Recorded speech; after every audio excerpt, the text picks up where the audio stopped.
دیکھ کے کہنے لگے پورے 5 منٹ لیٹ ہو۔ تو میں نے کہا سر کیا ہو گیا؟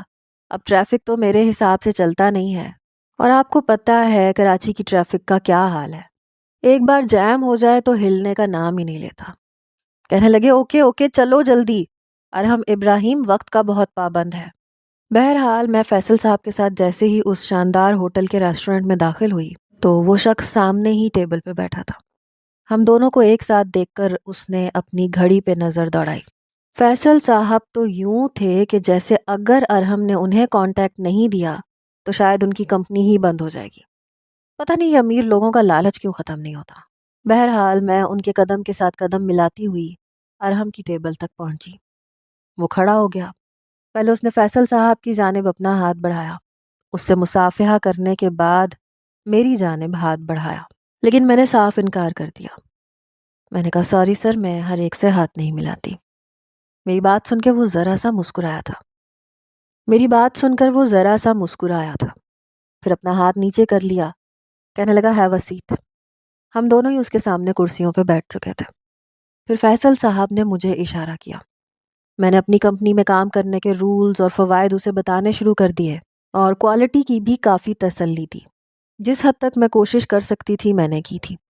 وہ بڑی غور سے میری بات سن رہا تھا، بالکل خاموشی سے۔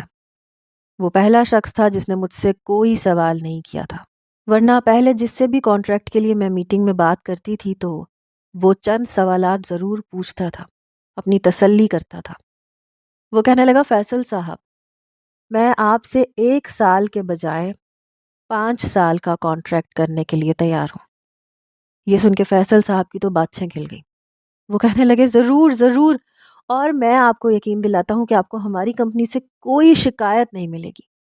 وہ کہنے لگا کہ پہلے میں آپ سے صرف 3 مہینے کا کانٹریکٹ سائن کروں گا، اور ہر بار مجھے ڈیل آپ کی یہ سیکریٹری کرے گی، کیونکہ میرے خیال سے آپ کی کمپنی کی روک تھام اسی کے ہاتھ میں ہے۔ فیصل صاحب کہنے لگے جی جی کیوں نہیں، مس نایاب ہی آپ کو ڈیل کریں گی، آپ بے فکر رہیں۔ لیکن اس کا انداز، اس کی نظریں مجھے کچھ ٹھیک نہیں لگ رہی تھیں۔ پتہ نہیں فیصل صاحب نے مجھ سے پوچھے بغیر اتنی بڑی حامی کیوں بھری تھی۔ اور ہم نے ایک کانٹریکٹ پیپر سائن کیا اور فیصل صاحب کو سائن کرنے کے لیے دے دیا۔ وہ کہنے لگا چاہے تو شرائط پڑھ سکتے ہیں۔ وہ کہنے لگے آپ بے فکر رہیں، ہمیں آپ پہ پورا بھروسہ ہے، اور اس 3 مہینے میں آپ کو شکایت کا موقع نہیں ملے گا۔